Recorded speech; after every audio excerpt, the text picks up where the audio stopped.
Sogi Chonamla, Janju Bardo Dani Kyasuch, Dagi Jinzagi Be Tsoknank, Yola Benchi Sangi Dubajo. Shuran Sogi Chonamla, Janju Bardo Dani Kyasuch, Dagi Jinzagi Be Tsoknank, Yola Benchi Sangi Dubajo. Sogi Chonamla, Janju Bardo Dani Kyasuch, Dagi Jinzagi Be Tsoknank, Yola Sangi Dubajo. Om Dharma Hetu Brahava Hetu Te Shanda Thagato Hyadat Nirodha Evam Vadi Mahashramanaya Swaha.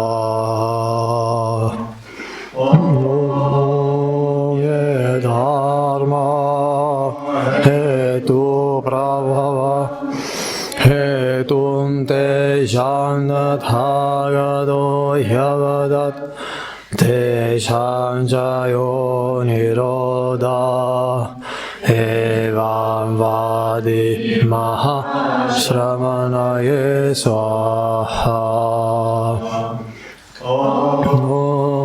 Ye Dharma Hetu Prabhava Hetum Te Shanda Thagato Yavadat Te Shanjayo Nirodha Evam Vadi Mahashramanaya Swaha. Tous ces phénomènes qui adviennent de cause et cause ont été enseignés par le Tathagata, ainsi que leur cessation, ainsi par le grand renonçant.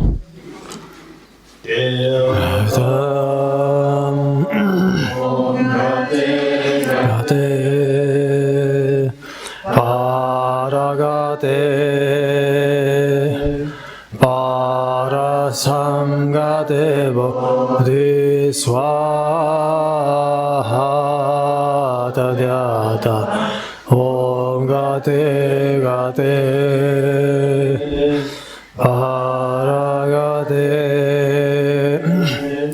Parasangate Bodhiswaha Tadyata Om Gate Gate Paragate Parasamgate Bodhiswaha.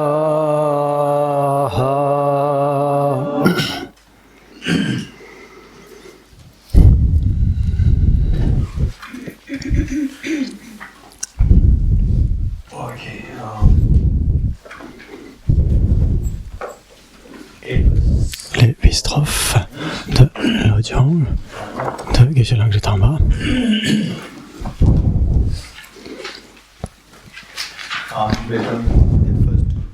Et donc nous avons vu les 2 premiers versets.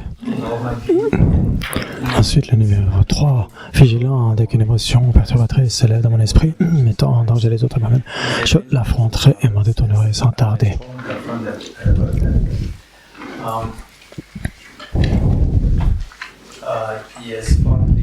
Au final, ce que nous recherchons, le bonheur et se débarrasser des souffrances, on a dit, c'est associé à l'esprit. On va réaliser que quoi que nous fassions comme expérience, être heureux, le bonheur, le malheur, la tristesse, l'agitation, d'une certaine manière, elles sont toutes reliées à votre façon de penser. Ça, c'est sûr. Et bien sûr, il y a des facteurs extérieurs qui sont là, par exemple hier, les enseignements organisés par le centre Shantideva à New York, c'est mes enseignements. Une personne à la fin a demandé par rapport à la situation du Tibet. Et donc, vous pouvez voir ça à travers le monde. Oui, en effet, il y a des facteurs extérieurs qui sont là. On ne peut pas dénier les facteurs extérieurs qui sont responsables de nos problèmes. Mais il faut garder à l'esprit que c'est comme le son du claquement des mains. Par exemple, mettez vos mains comme ça. Mettez des mains comme ça. Et vous voyez ce que je fais, faites-le. Et donc c'est très simple. Et les deux mains qui se rencontrent et le son qui survient. Ce son, c'est l'illustration de toutes les agitations, tout le manque de paix dans notre esprit. Par exemple, en hiver, pour quelle raison? Et donc dans les pays occidentaux, en hiver, on se sent dans le creux de la vague sans aucune raison. Et donc, ce n'est pas qu'en Europe, mais dans d'autres endroits aussi. En particulier quand j'étais plus jeune, je me souviens, je devais avoir 16 ou 17 ans, et à l'école, le jour, soudainement, pour aucune raison, je sentais que tout le monde entier, toute l'existence était tellement dénuée de sang, je me sentais tellement triste. Et progressivement, ça a disparu, mais c'était lié à mon esprit, à la physiologie aussi, et relié à la biologie, et relié aussi au monde physique. Tout cela est connecté. Et donc, en d'autres termes, de la même façon que le son du claquement des deux mains est le résultat des deux mains qui se rencontrent, qui symbolisent ce qui est extérieur, et l'autre main, ce sont les facteurs internes. Et ces deux se rencontrent, et invariablement, les résultats vont être des expériences tristes, de souffrance, etc. Ça, c'est sûr. Donc, certaines personnes, quand ils viennent au bouddhisme, ils pensent que ils vont être une autre personne. Oh, tout le monde est cool, tout le monde est sympa, chacun, je suis. Moi, il n'y a que moi qui suis responsable, tout le monde est bon. Non, ce n'est pas la réalité. En d'autres termes, si vous n'êtes pas en accord avec la réalité, vous n'arriverez jamais à progresser dans votre voie spirituelle. Vous allez simplement laisser le monde, à un moment donné, vous serez choqué de voir la réalité telle qu'elle est. Et donc, vous devez faire avec la réalité, les facteurs extérieurs sont là. Par exemple, la guerre en Ukraine, Poutine qui essaie d'étendre son pouvoir pour aucune raison valide. C'est tellement triste. Et ailleurs dans le monde aussi. Voir comment une personne qui va faire du mal à une autre personne, un pays qui fait du mal à un autre pays, c'est ce qui arrive dans le monde. C'est la réalité que nous devons accepter. Le Covid-19, tout le monde vivait dans la peur. C'est une réalité qu'on doit accepter. Accepter, ça ne veut pas dire « Ok, je vais simplement me laisser subir ». Non, ça veut dire qu'il y a à reconnaître les facteurs extérieurs. Et donc, il y a une main qui est là.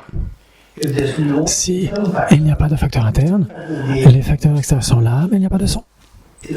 Ça ne veut pas dire que les facteurs extérieurs ne sont pas là, ils sont là, mais le son peut être arrêté en enlevant les facteurs intérieurs.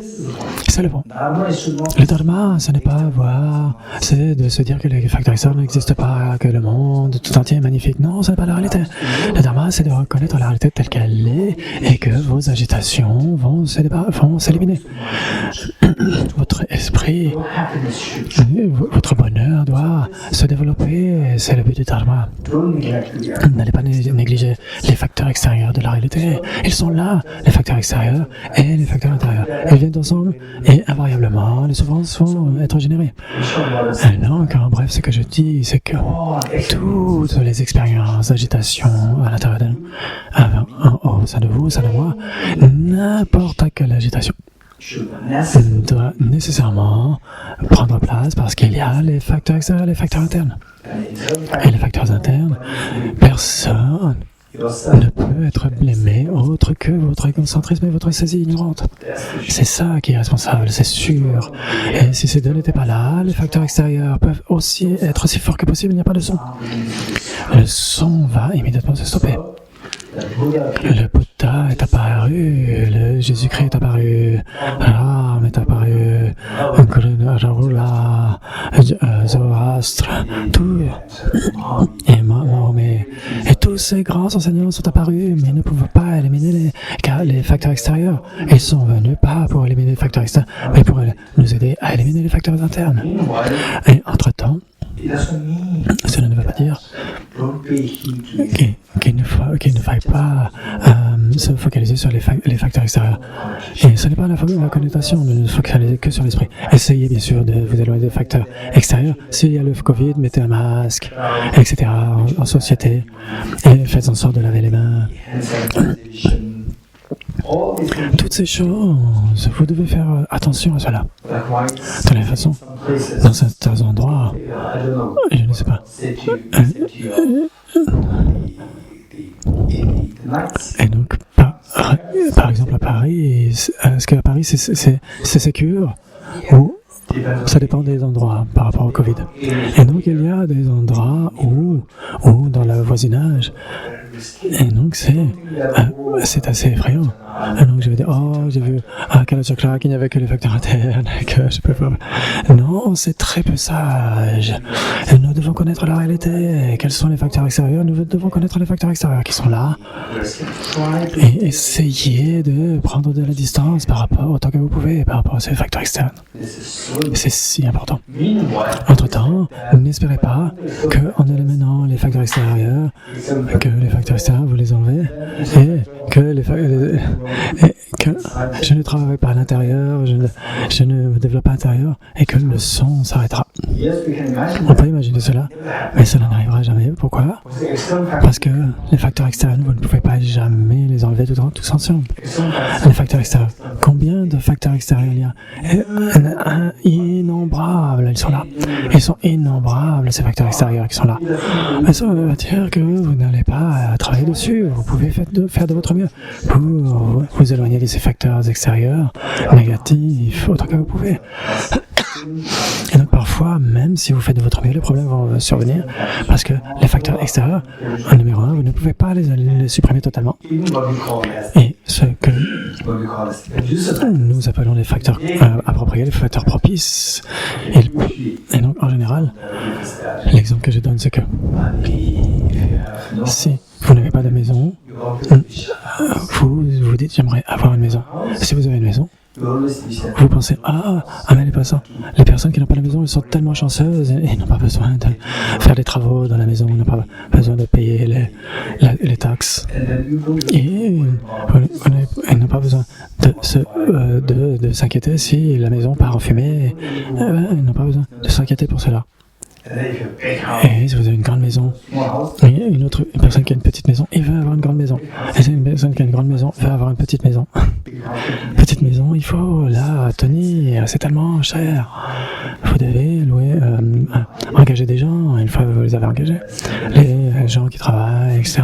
Et souvent, donc, ces personnes qui ont ces grandes maisons, ils ont les problèmes des gens qui viennent travailler.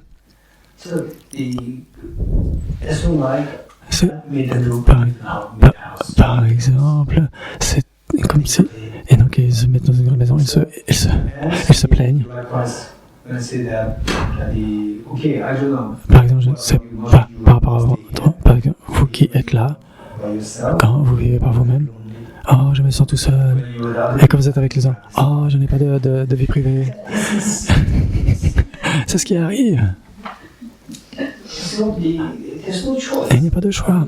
Soit vous devez vivre seul, soit vous devez vivre avec quelqu'un. Et c'est votre pensée. Où est-ce que ça va de travers quand on est seul? Je me sens seul. Et les gens sont tellement contents. Regardez, ils vivent ensemble. Et quand vous vivez avec d'autres... je n'ai plus de vie privée. C'est un problème. Et donc ce que je dis, c'est que les facteurs extérieurs, vous ne pouvez pas vous débarrasser de tous les facteurs extérieurs complètement. Mais faites attention avec certains facteurs. Essayez de vous éloigner des facteurs mauvais et extérieurs autant que vous pouvez. C'est le sens de Sangam Sharanam Gacchami. Je prends refuge dans le Sangha. Ça veut dire s'éloigner des mauvais compagnons, s'éloigner des environnements délétères. Il faut avoir un bon environnement. Sangam Sharanam Gacchami. C'est si important. Et au final, par exemple, vous avez une bonne nourriture aujourd'hui, c'est très temporaire. Et ici, vous avez une bonne sangha, une bonne communauté, c'est très temporaire. Et à nouveau, vous repartez. Et vous devez faire face à la réalité. Et donc les personnes sages vont penser aux bienfaits durables. Par exemple, c'est de la nourriture, parce qu'il y a la faim qui est là, la faim est tellement douloureuse. Et les personnes sages, certains d'entre vous, vous avez peut-être pensé que vous étiez des enfants. Parce que, par exemple, vous pensiez, tiens, je ne prendrai pas de nourriture. Même manger de la nourriture, c'est un problème. Et donc, vous espérez avoir un moment où vous n'auriez pas à éprouver ces vagues de chaleur, etc. Et donc, peut-être qu'à y penser quand on était des enfants. Ici, quand on pense à ce qui est durable, les bienfaits durables, on est plus sage, plutôt que de chercher des choses immédiates comme une grande maison, etc. Numéro 1, d'avoir une grande maison. Des grosses voitures, d'avoir beaucoup de comptes en banque. Là encore, ce n'est pas si simple que ça. Il y a des gens qui ont une idée très naïve. Oh, regardez le bouddhisme. Ah, cette personne a une BMW, une Rolls-Royce, et cette personne a dit qu'elle est bouddhiste. C'est quoi ça? Mais non, mais ce n'est pas du tout la connaissance. Vous pouvez être la personne la plus riche possible et vous pouvez toujours être bouddhiste. Là, il y a des gens qui ont une vision tellement naïve. Oh, regardez. Oh, ils vont faire la fête. Oh, ils ont de la bonne nourriture. Ils ont un hôtel climatisé, etc., 5 étoiles. Mais c'est tellement naïf. Et le bouddhisme, ça veut dire, oh, il faut avoir que des guenilles dégueulasses.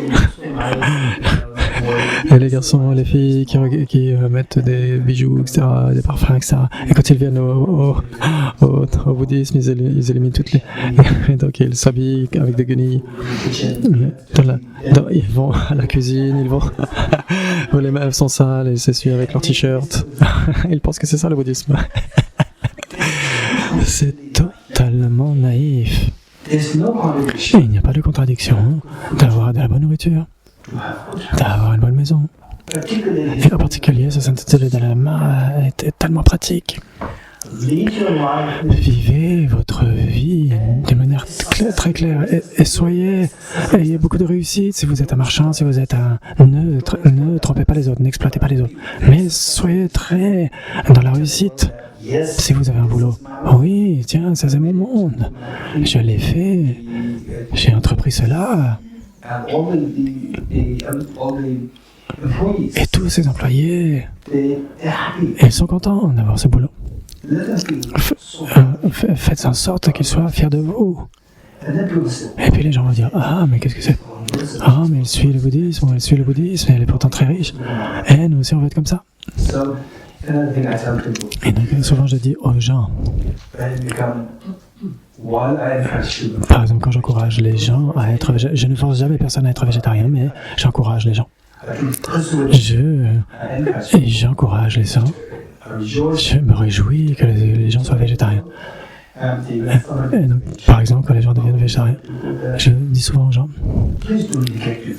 ne négligez pas votre nourriture. Soyez végétarien. Et oh, ça, cette nourriture, c'est comme manger de l'herbe. Ok, je vais juste manger quelque chose. Et vous ne faites pas attention à votre nourriture et vous tombez malade. Et vous allez à l'hôpital. Et vous êtes tellement faible. Et les gens vont dire, ne devenez pas bouddhiste, regardez cette personne, regardez ce monsieur. Et avant d'être bouddhiste, ne venez pas végétarien. Regardez cette personne, regardez la photo. Avant, elle était magnifique. Et maintenant, regarde, à l'hôpital. Et ne devenez pas végétarien. C'est ce que beaucoup de gens sont dissuadés persuadé d'être végétarien parce que notre exemple malsain. Et donc, vous devenez végétarien, faites en sorte que vous ne négligez pas votre nourriture. Et en particulier, vous devenez végétarien. La vitamine B12. Et parce qu'on en a moins quand on est végétarien. Donc, vous devez prendre des compléments de la vitamine B12. Ça veut dire que donc, si vous prenez ces vitamines, cela peut être en excès dans le corps, ça peut être un problème. Si de temps en temps, vous devez faire un check-up, un test sanguin, pour voir si vous avez suffisamment de B12. Si la quantité, si vous avez le bon paramètre, si vous avez dépassé la dose, ou parce que parfois, prendre de la B12 tous les jours, il n'y a pas de danger d'être en bas, mais ça peut être en excès dans le corps. Donc, de temps en temps, une fois par an, faites un test sanguin pour savoir si vous avez suffisamment de B12. Elle est stabilisée. Donc ça, ce sont des choses qu'il faut garder à l'esprit. Donc, en bref, ce que je dis, c'est qu'on doit avoir la conviction que tous mes problèmes, d'une certaine manière, par exemple, je me sens un petit peu malheureux, je me sens un petit peu dans le creux, un petit peu agité. Ici, d'une certaine manière, il y a ces deux facteurs externes qui sont là et internes aussi. L'attitude déconcentrée et l'ignorance qui saisit à soi. Ça, c'est pourquoi on doit avoir la conviction en cela. On doit avoir la conviction en cela. Une fois que vous avez la conviction, bien sûr que même vous avez les facteurs extérieurs qui sont là, vous devez vous préserver de cela autant que vous pouvez. Mais le blâme doit, pour l'intérieur, ça ne doit pas revenir à vous-même, à votre égocentrisme. C'est si important de faire cette distinction entre vous, la personne, le soi, et l'égocentrisme. De faire toujours avoir la confiance en soi. Supprimez votre ego. L'ego et la confiance en soi, c'est tellement différent. L'ego vous détruit, la confiance en soi vous construit. Et donc, ne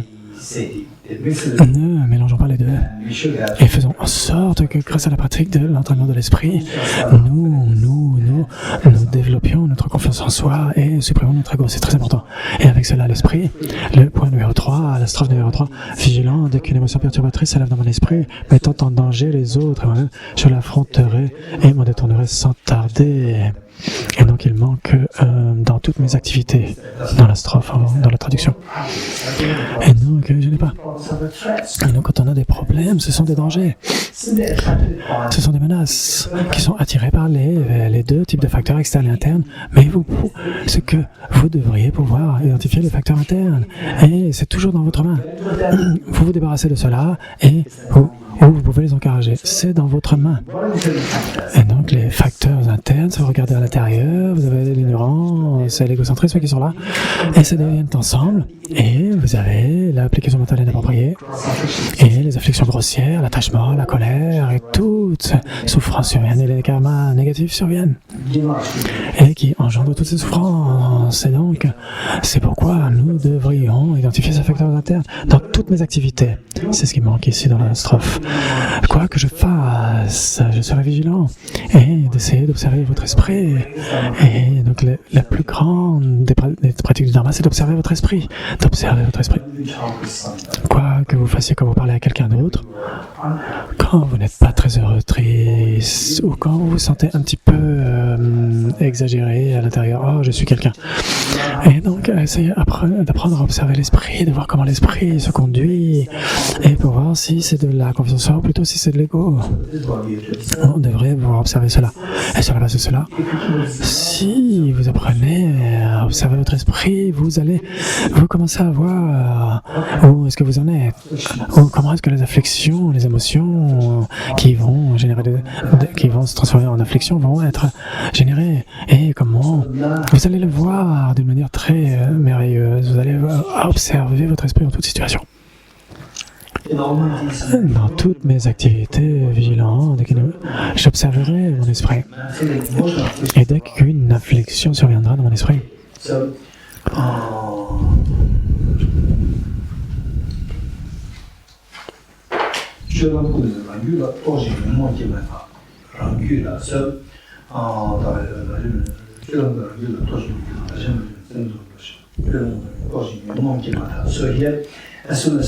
Dès l'instant qu'une affliction survient, ça c'est une élaboration. Ici, en tibétain, les afflictions. Les afflictions. Et dès qu'une affliction survient et qui me met en danger moi et les autres, la colère, l'attachement, la jalousie, l'ignorance, etc., dès qu'elles surviennent, ce sont celles qui engendrent les perturbations en moi. C'est ceux qui me plongent dans les feux de l'enfer. Et par exemple, dans l'océan dans lequel vous avez tout le monde, toutes ces créatures qui vivent dans la peur. Vous êtes d'accord avec moi? Toutes les créatures qui vivent dans l'océan, elles vivent dans la peur. Vous êtes d'accord avec moi? Oui. De la forêt, chaque créature doit vivre dans la peur. Vous êtes d'accord avec moi? Même les lions les plus puissants, même les léopards les plus puissants vivent dans la peur. N'importe quoi. Il ou elle peut être seul. Et vous savez, bien qu'il y ait des animaux plus petits, mais ils viennent en groupe. Un nombre immense. Et vous pouvez être tué. Vous pouvez en tuer un ou deux, trois, mais vous allez être écrasé par les autres. Et donc ils vivent dans la peur. Même les lions extrêmement puissants, quand ils commencent à vieillir, eux, ils sont mangés par les autres. À un moment donné, ils sont les rois de toute la forêt. Mais à un certain temps, au bout du temps, ils deviennent mangés par les autres. Ils ne peuvent rien faire. Ils peuvent juste grogner et les autres commencent à les manger. Et ce qui nous fait renaître comme cela, ce sont toutes nos afflictions. Bien sûr qu'il y a les actions, le karma. Mais qu'est-ce qui nous fait accumuler ces karmas? Par exemple, ce que vous allez voir, c'est mon karma, mon action. À partir de cela, vous allez voir ce qui se passe dans mon esprit. Par exemple, qu'est-ce que vous pensez ce qui se passe dans mon esprit? Qu'est-ce que vous en ferez? Marie va le savoir. C'est bien, qu'est-ce que vous allez inférer? Ce qu'il y a dans mon esprit? Vous cherchez de l'eau? Oui. Le désir de l'eau. Vous pouvez voir cela. Bien que visuellement, vous ne pouvez pas, au travers des actions, vous pouvez voir ce qui se passe dans l'esprit. Et quelle est la relation entre cela? Ce que je fais là, ici, l'action physique et le désir pour de l'eau. Comment les deux sont connectés? Parce que ce qui est dans mon esprit, cela fait en sorte que l'esprit se bouge. Le corps bouge, pardon. Et donc ce qui est à l'intérieur, c'est la motivation, les afflictions. Ou la compassion. Et ce qui vous fait vous mettre en mouvement. Quand vous rencontrez quelqu'un, et vous regardez cette personne comme ça.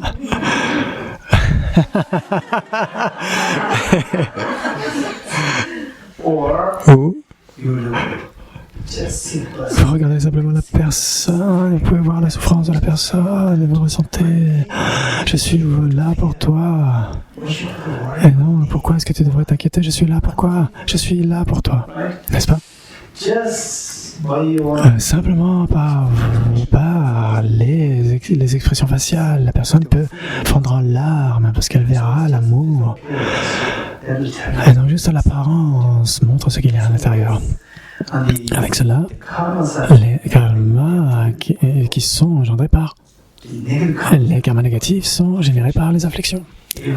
Et même les karmas contaminés positifs sont aussi engendrés par les afflictions subtiles telles que l'ignorance qui saisit un soi. Les karmas positifs contaminés, les karmas contaminés positifs, vertueux. Alors que les karmas négatifs, ça, 100%, ce sont les afflictions grossières. Par exemple, la soif, le fait d'être en conflit avec les autres, la colère est là, c'est terminé. Il n'y a pas d'excuse. Est-ce que c'est l'erreur de l'autre personne? Conventionnellement, peut-être que ça peut être l'erreur de l'autre personne, mais le fait que vous soyez agité, ça, ici, ça c'est votre ignorance qui est en train d'agir. La chose ici, c'est quand les afflictions surviennent, c'est que uniquement quand vous êtes attentif et observez votre esprit, vous commencez à voir ce qui se passe dans votre esprit, les afflictions. Et les afflictions, c'est ce qui nous détruit. À un moment donné, quand j'étais très jeune, j'avais 19 ou 20 ans au monastère.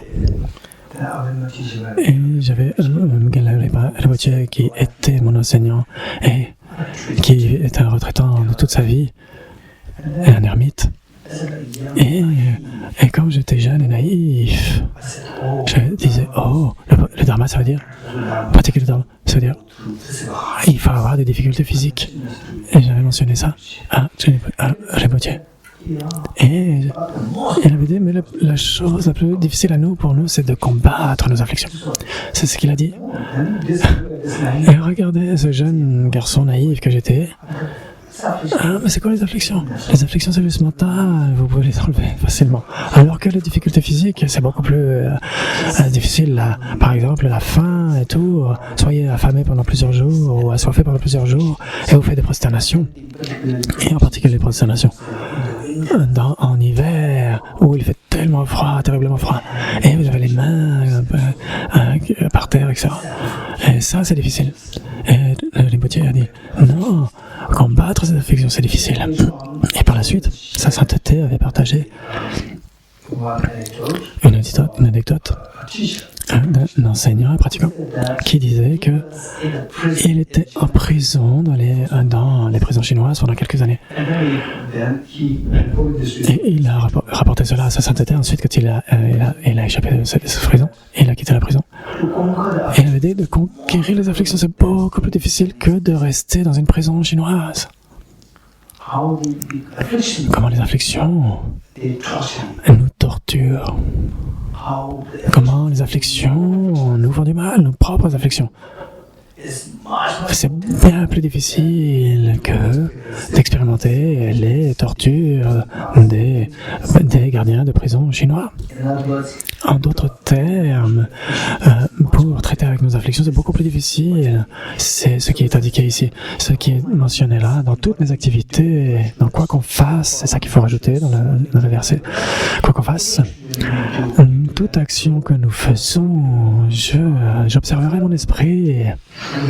Je serai vigilant, j'observerai mon esprit et dès l'instant où des afflictions perturbatrices, quand les afflictions surviennent, bref, l'attachement, la colère, la jalousie, etc., dès qu'elles surviennent, observez-les et stoppez-les tout de suite, dès que possible. Parce que ce sont des choses qui vont nous engager d'une manière délétère, des karmas négatifs. Et qui vont nous plonger dans encore plus de souffrance, et donc qui me mettent en danger, moi-même et les autres. Je l'affronterai et m'en retournerai sans tarder. Je la stopperai dès l'instant où elle surgira. C'est si important. Donc nous sommes des êtres ordinaires, nous avons tellement de tendances à ces afflictions, la colère, la jalousie, l'attachement le matin. Après cette classe par exemple, hier par exemple, après 5 sessions, on a eu 5 sessions hier, et la dernière session, et je n'étais pas vraiment en train d'être attentif à ce que je disais, je ne savais même pas ce que je disais, ça sortait tout seul. Et la classe était terminée très rapidement. D'accord. La classe, c'est 1h30, ça va. Quand ça dure 2 heures, et donc c'était 2h30. Et quand la classe est terminée, je ne savais plus ce qu'il disait. Je ne sais pas comment j'ai dit ça.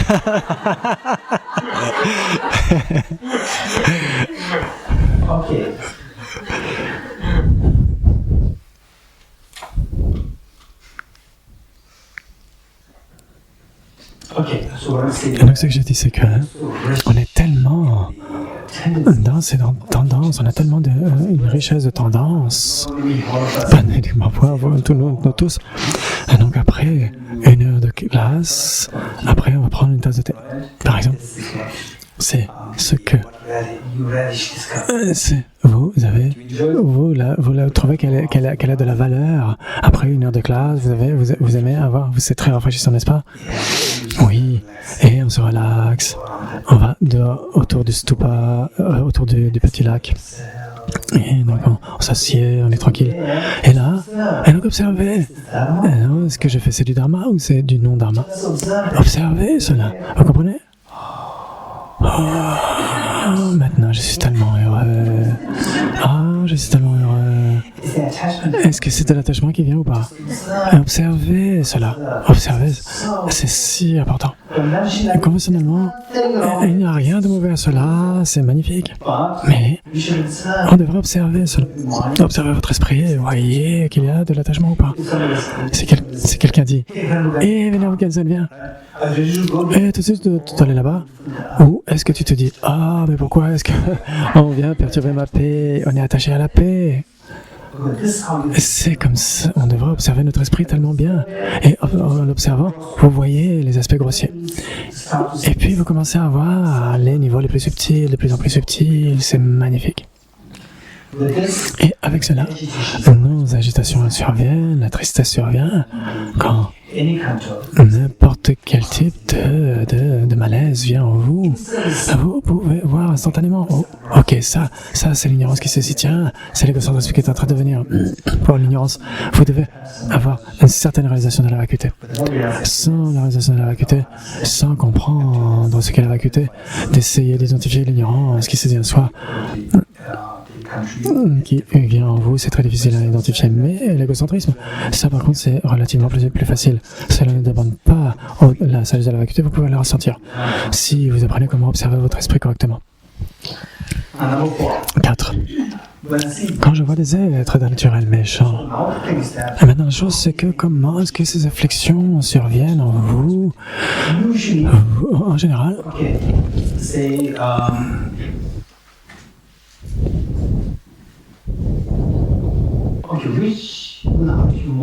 Qu'est-ce qui va vous blesser le plus?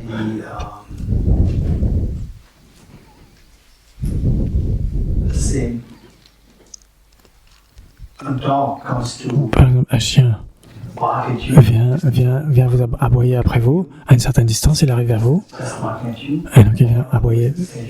Ou la personne vous dit, tu es un garçon stupide. Qu'est-ce qui vous rend le plus en colère? La personne qui vous dit, ah, tu es complètement stupide. Ça vous rend plus en colère. Et qu'est-ce qui vous rend plus en colère? Un enfant de 3 ans qui vous dit, tu es stupide? Ou quelqu'un qui a 25 ans ou 30 ans ou 50 ans qui vous dit tu es stupide.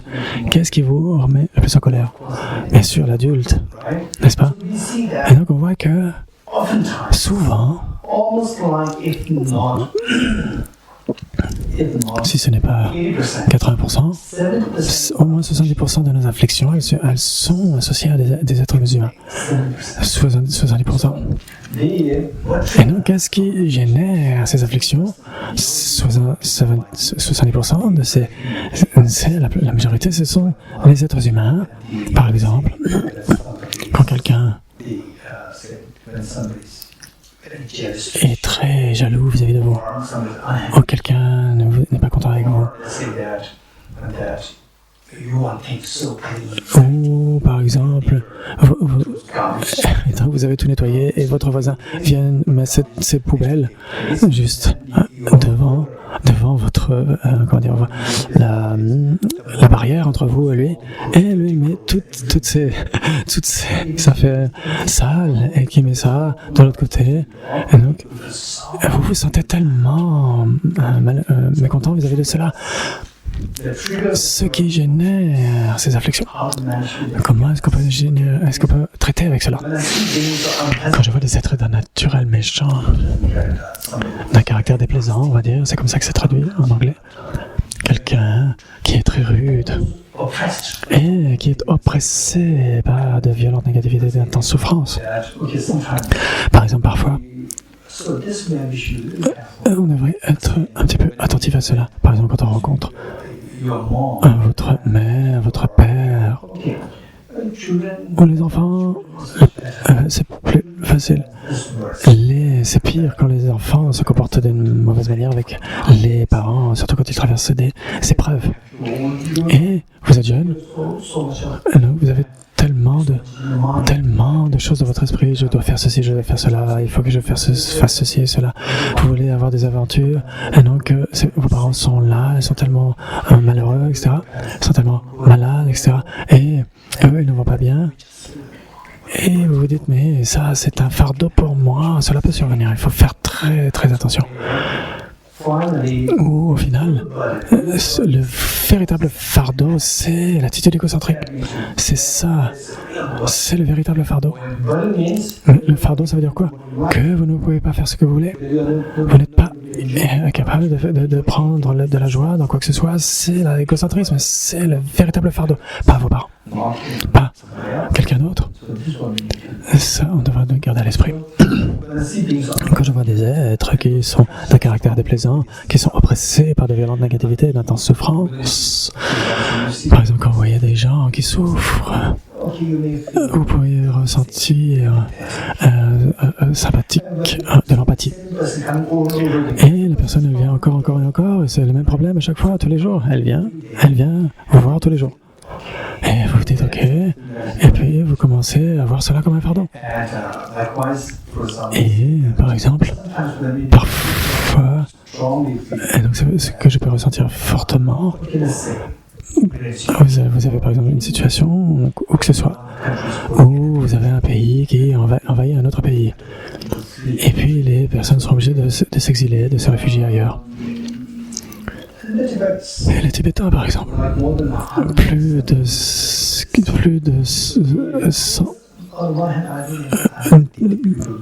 et dans le monde tibétain, il y a des gens qui ne s'en préoccupent pas, mais des gens qui se préoccupent de cela. Et ils ont une souffrance à l'intérieur. Par exemple, ils se sentent empathiques, etc. Et vous avez les difficultés qui se développent. Et ils se disent « Ah, mais il n'aurait pas dû faire ça ». Et dans certains cas, certaines personnes de l'extérieur se sentent tellement déjà sans espoir eux-mêmes, c'est tellement impuissant, ils ne peuvent rien faire. Et en plus, ils vont blâmer les gens, et à l'extrême, les gens qui s'immolent elles-mêmes, ces personnes qui se brûlent par le feu, qui se volent par le feu. Et donc ça, c'est très dangereux pour la pratique. Le samsara continue, de toute façon. Et votre boulot, c'est de devenir un Bouddha pour le bien de tous les êtres.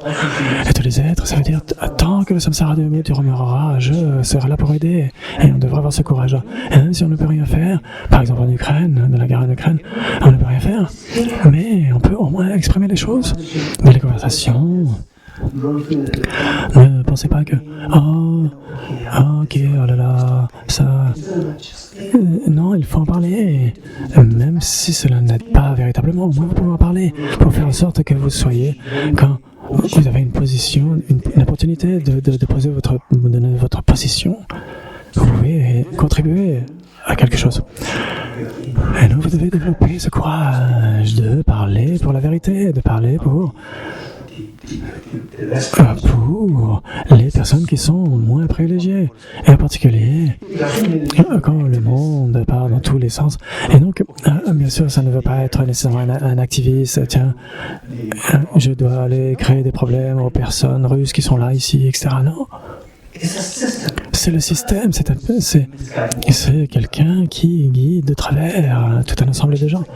Et il y a des Russes qui sont contre cette guerre.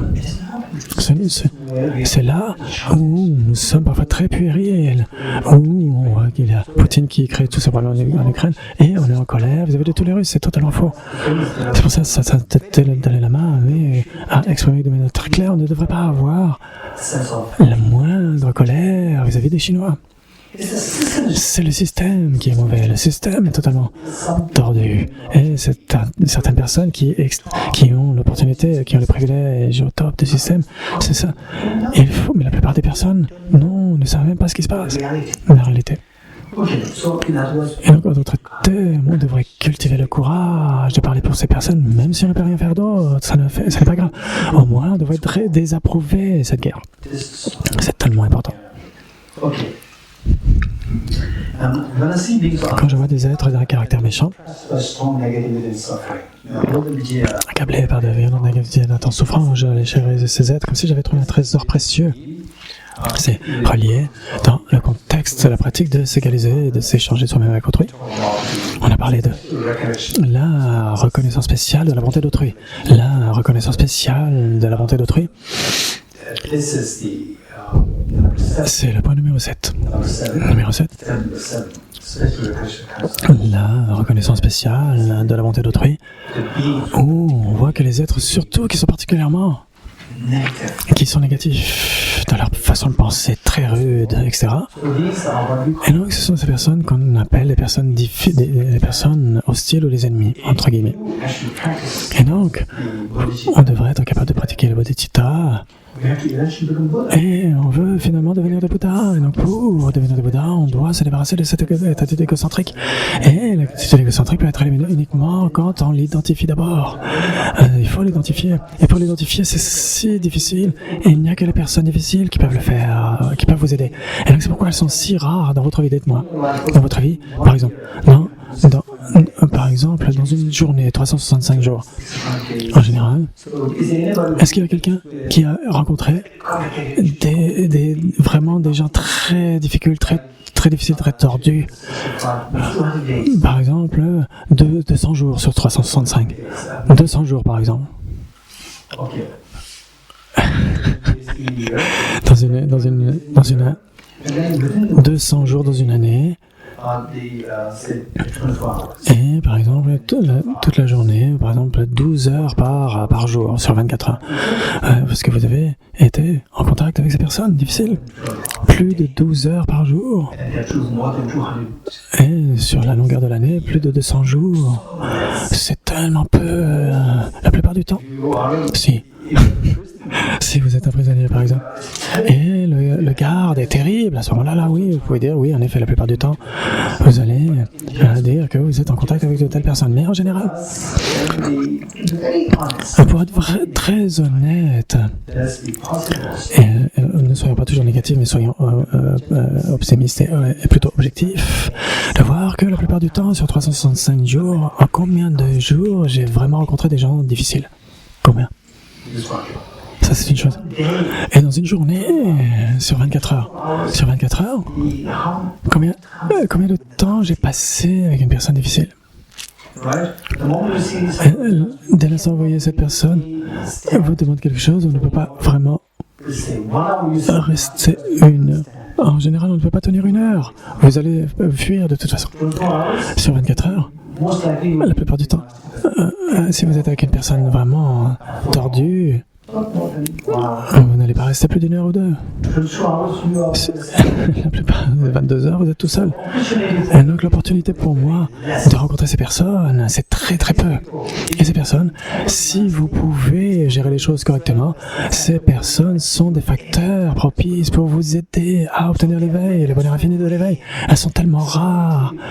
Et qu'est-ce que vous considérez comme quelque chose de rare? Quelque chose de très précieux.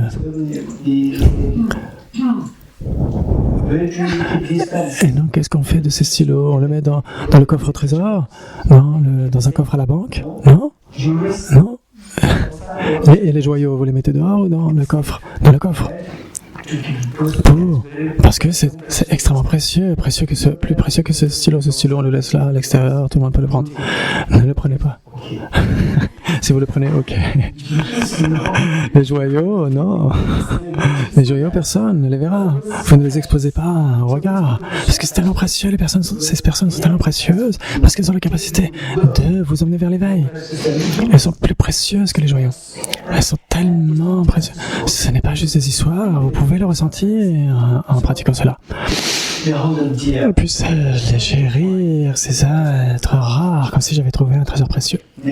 Ensuite, quand, si par jalousie d'autres me maltraitent par des injures, des insultes et autres malveillances, j'accepterai la défaite et leur offrirai la victoire.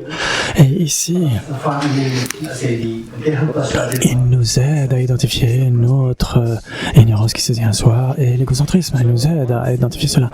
Une fois qu'on les a identifiés, notre boulot c'est de réduire, de les éliminer. Et comment est-ce qu'on les élimine? Comment est-ce qu'on fait? Un de mes amis, très récemment, en Angleterre, à Londres, il était de Hong Kong à l'origine, et quand il était plus jeune, et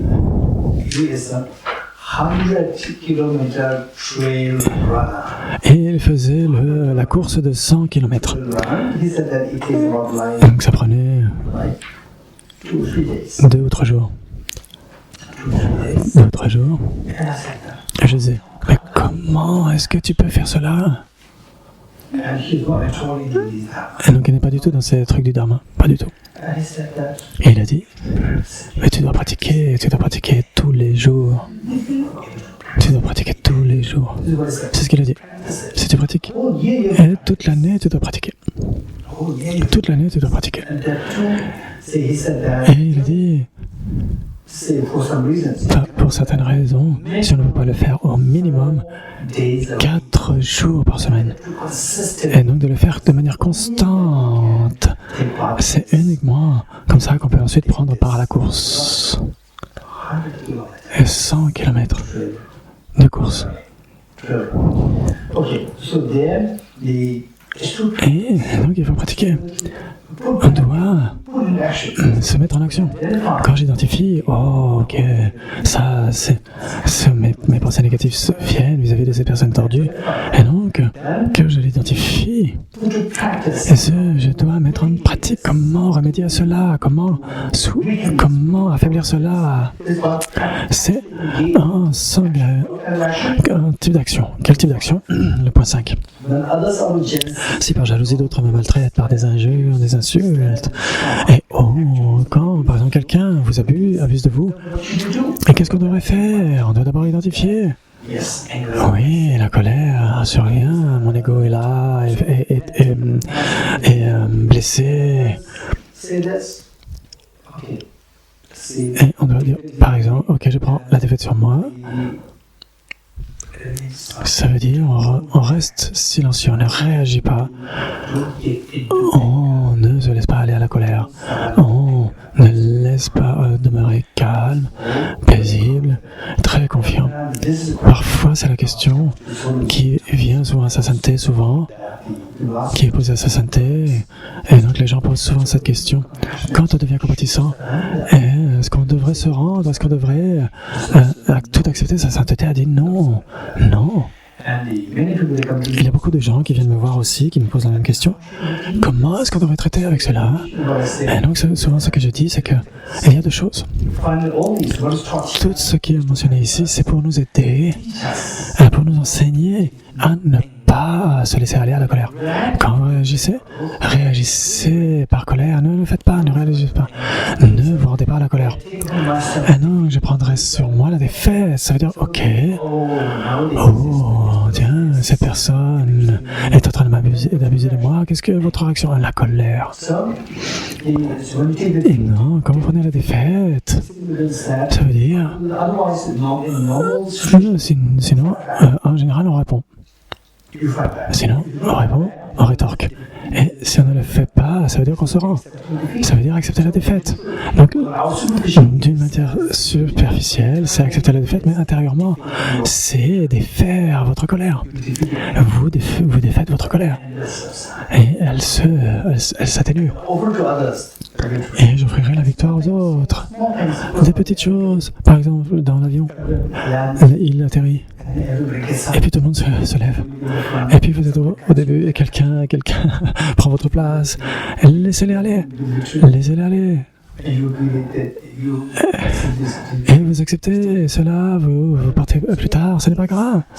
C'est les petites choses. Et vous voyez comment votre esprit travaille. Quand on n'est pas dans l'avion, et quand on parle de cela, on est totalement d'accord avec moi. En général, la plupart du temps, on dit « Ah oui, c'est pas grave que quelqu'un me grille. » Mais quand vous êtes dans l'avion, ça va être très différent. Vous devez changer cela. Quand vous êtes dans l'avion, ok. Tout d'abord, il y a ding. Et là, tout de suite, tout le monde se lève. Non. Moi, je viens de Kalachakra.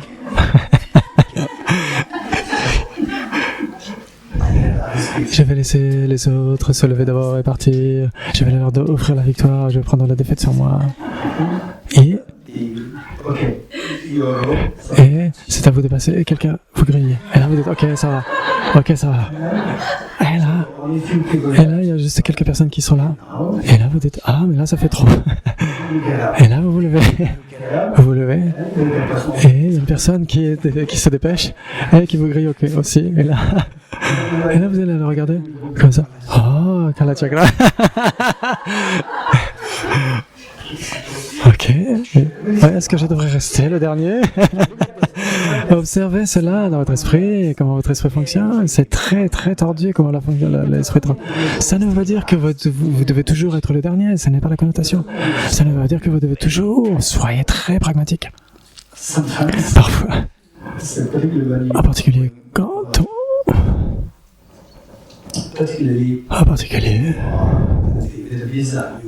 pour le visa, quand vous devez aller dans un autre pays. Et puis à l'immigration, si vous allez vite, vous passez plus vite. Sinon, vous devez... Il y a la queue, et à Londres, on a... 3 heures à l'immigration. 3 heures. Tout le monde était là à attendre dans la file d'attente. Et donc, on doit être très pragmatique. Et donc le 6, quand celui à qui j'ai fait du bien, en qui j'ai placé tous mes espoirs, me blesse cruellement, je verrai en lui mon saint maître. Donc ça c'est les scénarios où les grands maîtres sont indiqués.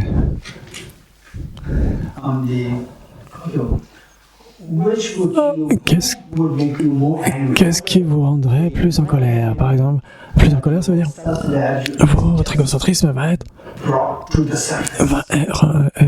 mis à la surface, va émerger. Laquelle des situations va faire en sorte que votre colère ne sera plus perceptible, plus intense.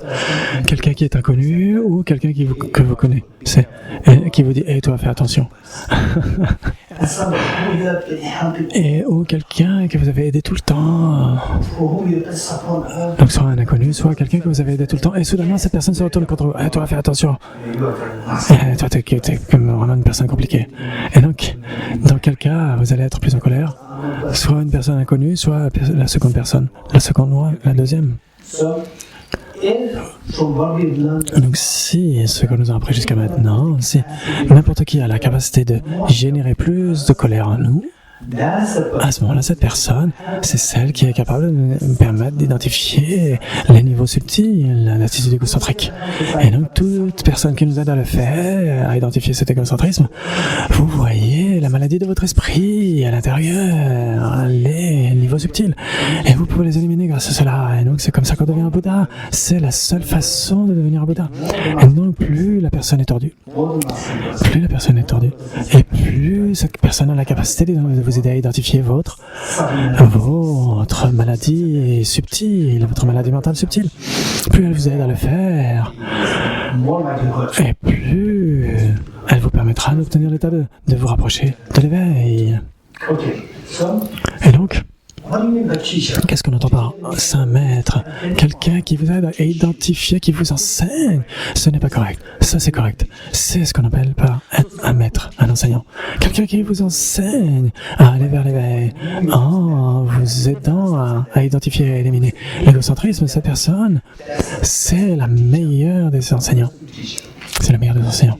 Le meilleur des enseignants, c'est la personne qui vous aide, qui vous enseigne qui vous enseigne le bonheur qui est le plus précieux pour vous. C'est le meilleur des enseignants. Quel est le meilleur de bonheur? C'est l'éveil.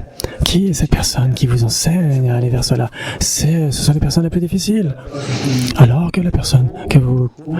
Ce sont les personnes, en effet, que vous connaissez, vis-à-vis desquelles vous avez été bonne, et qui rétorquent et qui des critiques, etc.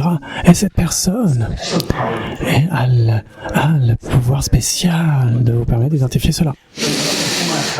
Ensuite, 6. Donc, celui à qui j'ai fait du bien et à qui j'ai placé tous mes efforts me blesse cruellement. Je vais enlever mon 5 mètres. Oui, on devrait être très attentif. Du point, si par exemple quelqu'un d'autre que vous avez aidé, ces personnes se retournent contre vous. Au lieu de vous donner des bienfaits, elle vous blesse. Et donc, d'un autre côté, vous pouvez retourner cela. Et donc, par exemple, vos parents ont fait tellement pour vous. Et maintenant, ils deviennent plus âgés. Et vous êtes autonome. Et pour des petites raisons, vous allez crier sur vos parents. Et ressentez la douleur qu'ils peuvent ressentir. Parce qu'ils ont tout fait pour vous. Leurs cheveux sont devenus blancs à cause de vous. Ils ont passé tout le temps avec que vous croyez ou non. Au minimum, depuis le premier jour de votre naissance jusqu'à 14, 15, 16, et même jusqu'à 19, 20. De votre côté, à 16 ans, ça devenait plus compliqué. Jusqu'à 15 ans, ça peut encore aller parfois. Jusqu'à 14, 15, 13, 14, vos parents vous donnent tellement d'amour et vous aussi. Et à un moment donné, vous avez survécu grâce à vos parents. À cet âge, vous étiez tellement vulnérable. Et vos parents pourraient ne pas être... Peut-être si compatissant, si bon, si élégant, etc. Mais quoi que ce soit. Mais à l'intérieur, ils ont tout fait pour vous. Et donc, si vous n'aviez pas eu ces parents, vous n'auriez pas survécu. C'est la réalité. Dans mon cas,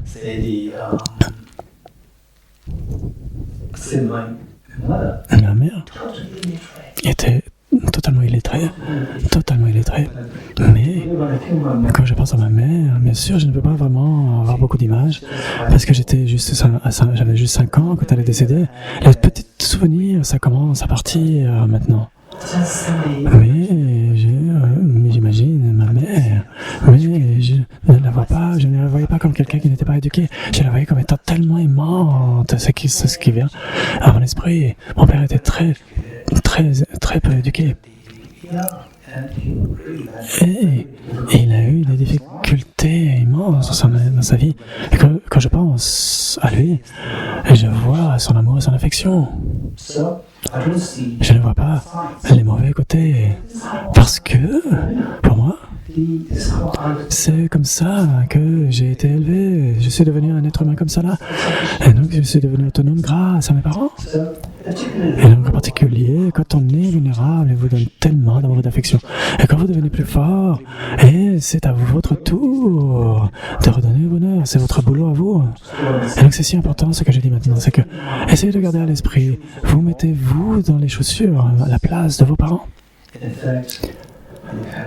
Parce que les parents, les souffrances qu'ils ressentent, de voir que vous n'êtes pas en train de... Vous n'êtes pas réciproque, quand vous n'êtes pas gentil, quand vous criez avec de la colère sur eux. Ils se sentent tellement tristes. Et le Bouddha est très inquiet de cela. Le Bouddha...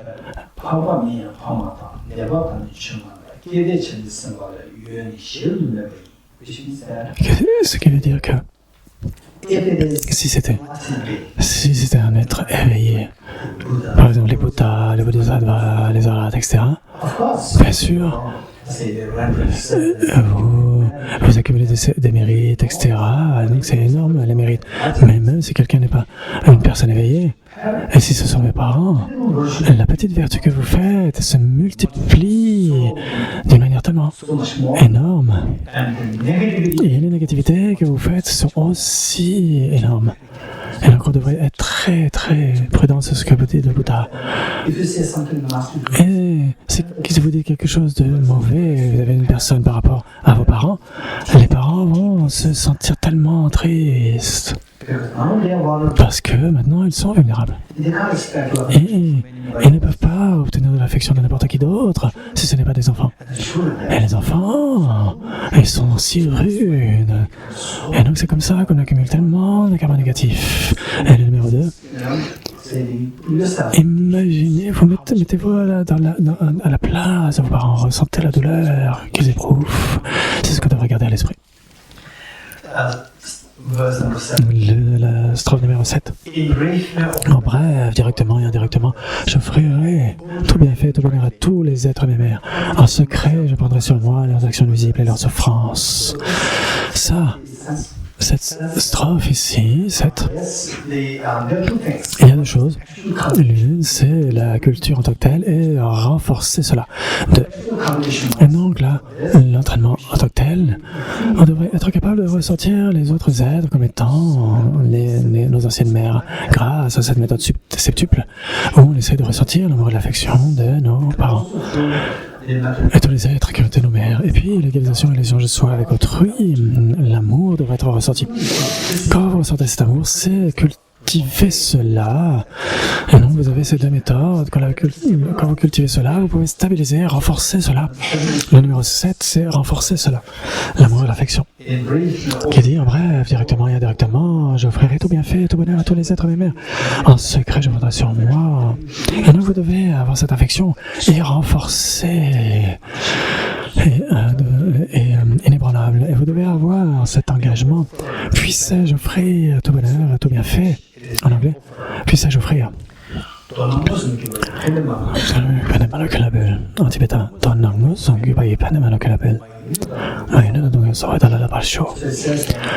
et donc cela dit, en bref, puissais-je, sinon au tibétain c'est en bref, j'offrirai. Et donc en anglais c'est magnifique, en tibétain. Le puisse elle n'est pas à 100%. Puissais-je être capable de le faire? C'est juste un souhait. C'est souhaité. Puissais-je être capable? En tibétain, ça peut envoyer les deux. En tibétain, puisse. Si vous le transformez. Chaud en tibétain. Je devrais chaud en tibétain. Je ferai cela. Puissais-je être capable de faire cela? C'est légèrement différent, mais ce n'est pas grave. En anglais, c'est parfait. En bref, directement et indirectement, j'offrirai tout bienfait, tout bonheur à tous les êtres. J'offrirai, oui, en effet, là c'est traduit en français comme ça, à tous les êtres mes mères. Indirectement et directement. Ça, c'est très important. Indirectement, pourquoi est-ce que c'est? J'étais là, ajouté. Et non, parce que souvent notre attitude égocentrique est extrêmement rude, extrêmement sournoise, très sournoise. Et donc vous faites quelque chose de bien et tout de suite, et donc par exemple vous offrez un service, ou vous faites des pratiques du dharma, et il y a l'état égocentrique qui est là. La pratique du dharma, c'est de supprimer l'attitude égocentrique, et d'une certaine manière elle vient d'une manière tellement sournoise, elle est tellement intelligente, tellement maligne. Donc la supprimer, on se dit j'ai fait un super boulot. Et votre égocentrisme arrive et vous dit toi c'est super ce que tu as fait au centre Kalachakra, tu es venu enseigner, etc. C'est génial. Oui, j'ai fait cela. C'est super. Et non, qui pourrait le faire? Et qui pourrait sacrifier du temps pour venir au centre Kalachakra 2 heures de Paris? Et donc vous avez dépensé tellement d'argent et vous avez fait oui mais je l'ai fait, là je suis tellement je suis content de moi. L'égocentrisme vous parle. Vous pourriez même encourager quelqu'un d'autre. C'est bien, si tu allais aux enseignements de Kalachakra, ça c'est super, viens, je devrais venir. Non, tu dois venir. Et puis l'autre personne vient parce que vous l'avez persuadé. Et dans votre esprit, non seulement je suis venu, mais en plus, je l'ai fait venir. Je l'ai fait venir en plus. Et quand la personne arrive, elle n'est pas... Elle n'en parle pas aux autres. Elle n'en parle pas aux autres. C'est lui qui m'a fait venir. Elle n'a pas parlé du fait que mais moi je suis tellement contente grâce à cette personne, je suis venu. Et ça m'a pris 2 heures. Mais personne ne dit tiens, elle m'a fait venir. Et vous avez une certaine espoir, vous avez une expectative. Et si ça n'arrive pas, vous êtes un petit peu déçu. Et c'est ça, indirectement. Ou bien, vous êtes peut-être moitié-moitié, je vais venir ou pas. Et vous savez que, par exemple, que vous connaissez Patrick tellement bien. Et Patrick ne connaissait pas vraiment l'autre personne. Mais j'ai dit à Patrick, si je dis à la Patrick, elle ne m'écoutera pas. Et donc si je dis à Patrick, et si Patrick en parle, c'est la personne qui va écouter. Et donc je dis à Patrick, tu devrais persuader cette personne de venir au centre Kala Chakra. Mais si je dis à Patrick va le dire à la personne. Et la personne ne va pas être reconnaissante vis-à-vis de moi. Mais ce n'est pas par rapport à vous, ce n'est pas les présente, c'est que du moment que vous êtes bienfaisant vis-à-vis de cette personne. Et non, que si elle est reconnaissante vis-à-vis de Patrick, et pas, puisque c'est Patrick qui lui a dit, c'est pas moi qui lui a dit, mais je suis la personne qui en fait l'a fait venir. Et donc tout, c'est là où vous essayez d'aider la personne, mais vous n'avez pas le crédit parce que c'est indirect, n'est-ce pas? Et donc même de manière indirecte, quoi que ça advienne, laissez cela advenir, même si ce n'est pas mon nom, même si mon nom n'est pas mentionné. C'est tellement important. Si vous espérez le crédit, vous espérez quelque chose en retour, ça c'est encore l'égocentrisme. C'est l'égocentrisme. Et non, que directement ou indirectement. Donc, par tous les moyens, directement ou indirectement, sans même que ce soit en votre présence directe. Indirectement, vous pouvez faire des choses, que des choses adviennent. Et que vous devenez anonyme. Il y a tellement de choses qui peuvent advenir comme cela. C'est tellement magnifique. C'est la conduite des bodhisattvas. Les pratiques des bodhisattvas.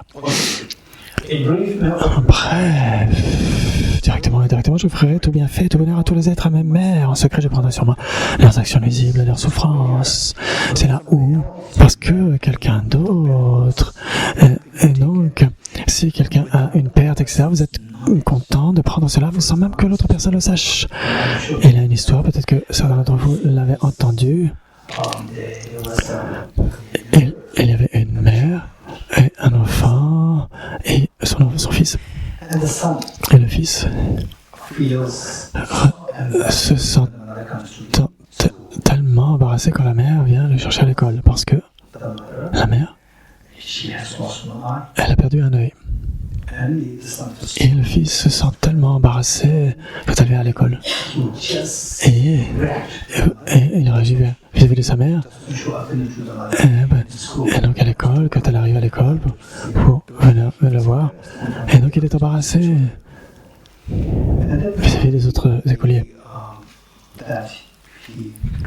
Et donc il a eu son diplôme, il a eu son boulot, et il s'est marié, les enfants, et il est parti dans un autre pays, puis la mère elle reste seule, et donc elle est sur le point de mourir. Et elle envoie une note. Vous avez peut-être entendu cette histoire. Elle envoie une note à son fils. Et la lettre dit: mon cher fils, je suis vraiment désolé d'avoir créé tellement de problèmes dans ta vie. En étant venu te voir par amour à l'école, et tu t'es senti tellement embarrassé, je t'ai fait, pendant toutes ces années, je suis tellement désolé, mais tu dois savoir que pourquoi tu étais embarrassé, parce que je n'avais pas l'un de mes yeux, et non pourquoi je n'avais pas cet œil, parce que je dois te dire pourquoi. Quand tu étais si petit, tu es né avec un problème oculaire, et je t'ai donné mon œil. Et donc c'est pourquoi je suis borgne. Je ne suis pas né comme cela. C'est ce que tu dois savoir. Et le fils a appris cette histoire uniquement à ce moment-là, pas avant. Et il s'est senti tellement regretté. Elle est venue la voir, mais elle était décédée. Donc cette mère, qu'est-ce qui a fait qu'elle a sacrifié son œil? Elle n'a retiré aucun crédit, aucun bienfait. Et le fils ne savait même pas cela, sinon il aurait été tellement dans le regret pour ne pas qu'il sache, pour ne pas qu'il regrette cela. Et donc je prends un secret sur moi, sans en faire l'exposer pour que les autres ne sachent pas. Et donc pour certaines personnes, que ce soit un homme ou une femme, quand il vous manque un œil, naturellement, vous ne vous sentez pas à l'aise, vous vous sentez un peu inconfortable. Et donc, elle a supporté cela pour son fils. Et donc je prendrai sur moi en secret les souffrances de tous les êtres de mère. Oui, bien sûr. Quand vous avez le crédit, on dit « Ah, elle a fait ça pour moi. » Et là, vous avez le crédit, etc. Alors que dans d'innombrables cas, vous devez le faire sans ça. Et cela peut venir uniquement si vous aimez l'autre personne tellement. Et ça, c'est la pratique du Bodhisattva. Et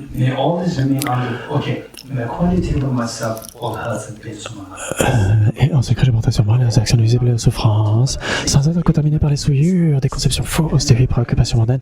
Puissais-je percevoir que tous les phénomènes sont-ils auraient être affranchis de l'asservissement de l'attachement. Et donc ça, c'est un résumé.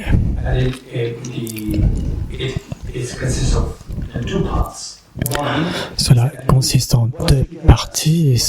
La première, c'est qu'est-ce qui génère toutes ces émotions afflictives. Le premier point. Ensuite, le deux. Ensuite, comment éliminer toutes ces émotions afflictives. La colère, l'ego, etc. C'est ce qui les engendre. D'une manière, on va dire que ce sont les 8 préoccupations mondaines. Les 8 préoccupations mondaines qui sont l'indication de notre faiblesse. Les préoccupations mondaines sont l'indication de notre faiblesse.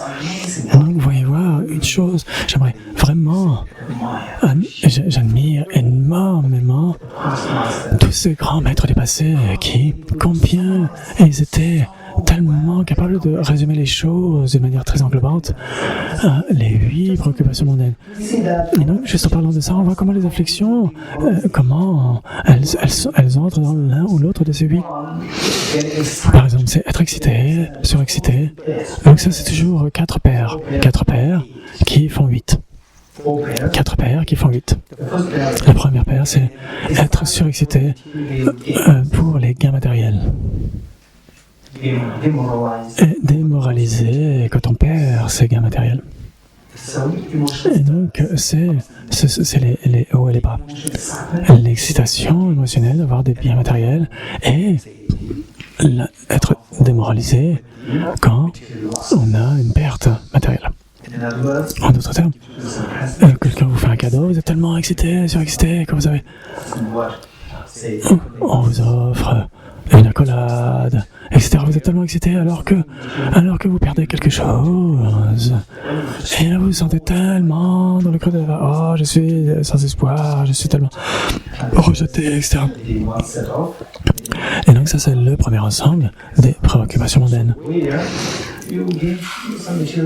C'est quand vous avez des choses matérielles, ok, c'est bien, ok, c'est issu de la vertu, de la générosité, c'est très bien. Et vous voyez comment je peux utiliser cela pour être utile aux autres, etc. Sans être surexcité. Et vous perdez quelque chose, ok. Et donc je dois quitter. Quand je mourrai, je dois tout quitter. Quand je devrais tout quitter. Donc qu'est-ce que... Si je perds ceci, alors je peux le remplacer, je peux acheter quelque chose d'autre pour cela. Et donc vous ne vous sentez pas trop dans le creux de la vague, mentalement, quand vous perdez des choses matérielles. Ensuite, la surexcitation par rapport aux mots plaisants. Et se sentir démoralisé quand on a des mots déplaisants. On parle, quand quelqu'un essaie de vous plaire, des compliments, des choses très triviales. De nos jours, sur les réseaux sociaux, il y a tellement de ça, il y en a tellement qui viennent. On se sent tellement excité. On passe tellement de temps là-dessus. Et quand les discours sont tellement triviaux, mais vous surexcitent, ça, c'est les surexcitations par rapport aux propos plaisants. Et quand quelqu'un dit en Ukraine, la guerre n'arrive jamais, et vous êtes là au lieu d'être plus courageux, vous êtes là en Ukraine. Et donc c'est là où on se sent tellement dans le creux quand on entend des choses qu'on ne veut pas entendre, qu'on n'aime pas entendre. Là encore, c'est une indication de que nous sommes une personne très ordinaire. Alors que quand on a quelque chose de plaisant, oui, c'est aussi impermanent. Vous entendez quelque chose de déplaisant, on devrait être plus courageux pour le bien de tous les êtres. Et donc vous êtes une personne évoluée. Si ensuite la surexcitation des compliments et le fait d'être démoralisé ou quand on nous déprécie, ça, si quelqu'un vous fait des compliments, pas juste des propos agréables, mais vous vous sentez tellement, on est léger, c'est comme si tout le monde entier était. Et si quelqu'un vous critique, que vous dépréciez, vous sentez tellement dans le creux de la vague, et tout est sombre. C'est quand on est extrêmement faible. Si quelqu'un vous fait un compliment, oui. Les grands enseignants, les grands maîtres, comme Sakapandita, ils disent, si quelqu'un vous fait un compliment, vous pensez qu'il y a des personnes qui, de toute façon, vous critiquent. N'est-ce pas? Et il y a aussi des personnes qui me critiquent. Oui, il y a des gens qui ne m'aiment pas. Vous faites quelque chose de bien. Cette personne, elle fait ça par égocentrisme, etc. Que si quelqu'un vous complimente, ne vous sentez pas surexcité, parce qu'il y a des gens de toute façon qui vous critiquent. Et quand les gens vous critiquent, ne vous sentez pas dans le creux de la vague. Je suis tellement, c'est terminé. Je suis dans les enfers. Non, il y a des gens qui vous aiment. Et il y a des gens qui vous aiment vraiment. Et n'importe qui, parmi les êtres conscients, n'importe qui a des bons points, des mauvais points. Et donc, on a aussi des bons points, on a aussi des bons côtés. Si par exemple vous avez fait quelque chose de mauvais, et donc vous avez par exemple, vous avez le potentiel de faire plus que ça. Et donc c'est tellement bien de le faire. Si quelque chose de mauvais, vous avez aussi la capacité d'aider cette personne. Vous auriez la capacité aussi de la poignarder, donc vous avez juste insulté. Et donc c'est incroyable, vous avez la capacité. Vous n'êtes pas. Ce n'est pas que vous soyez à l'hôpital, que vous n'avez aucune énergie pour la poignarder, mais non, vous pourriez le faire. Vous pourriez la poignarder, mais vous ne l'avez pas fait. C'est déjà génial. Vous devrez vous réjouir. Quand quelqu'un vous critique, quelqu'un vous fait des louanges, pensez à cela, pensez à ces deux côtés. C'est comme ça que vous avez un équilibre intérieur. Et quand vous êtes piégé dans cette situation. Et aussi être excité quand on est heureux et démoralisé quand on est malheureux. Quand vous avez de la nourriture, quand le temps il fait beau, etc., vous avez un bon climat, vous avez des enseignements, des dharmas, vous vous sentez, je suis tellement purifié, il y a une transformation qui arrive. Et quand vous êtes, au lieu de... Vous devez travailler, faire un travail supplémentaire, des heures sup, 10 heures par jour, et vous avez à peine le temps de manger de la nourriture, et puis les gens sont là aussi. Ils vous font la tronche, et vous vous sentez tellement fatigué, et puis votre patron vous dit « Ah non, tu dois rester, tu dois faire ça. » Et vous devez prendre un dossier en plus. Le monde est tellement brumeux, tellement désespéré. Et non, c'est comme ça, quand on fluctue très facilement entre le plaisir et le déplaisir en termes d'émotion. Ça, c'est notre faiblesse. Et quand quand on a des bons moments, essayez de penser à bodhicitta, à la compassion. J'aspire que tous les êtres qui souffrent aient ce même bon temps. Et quand vous avez des mauvais jours, pensez, ça c'est le résultat de mes karmas négatifs. Et si je ne veux pas expérimenter cela à l'avenir, je dois m'abstenir de m'engager dans ces karmas négatifs. Je ne dois pas créer de problèmes chez les autres. Puissent tous les êtres échapper à cette souffrance que je suis en train d'éprouver. C'est merveilleux. Puis, sans être contaminé par les souillures, des conceptions fausses, des préoccupations mondaines, que nos pratiques du dharma ne soient pas souillées par ces préoccupations mondaines. La tendance, comme je l'ai dit, même si on fait une pratique du dharma, elle peut être souillée par des préoccupations mondaines. Puis avoir une pratique du dharma si pure, mais n'espérez pas cela dès le départ. Faites votre mieux de faire en sorte que vous ayez une bonne pratique du dharma, qu'elle soit appropriée. Même si elle est souillée, vous pouvez voir d'une certaine manière, il y a des espoirs, il y a des louanges qui sont attendues, etc. Si cela arrive, essayez de vous gronder vous-même. Mais je suis venu pour une pratique du dharma, et là, à nouveau, les afflictions sont toujours encore en train de me submerger. Elles sont en train de me ruiner. Et donc je ne devrais pas me laisser aller à cela. Et donc vous devriez avoir une pratique de plus en plus propre,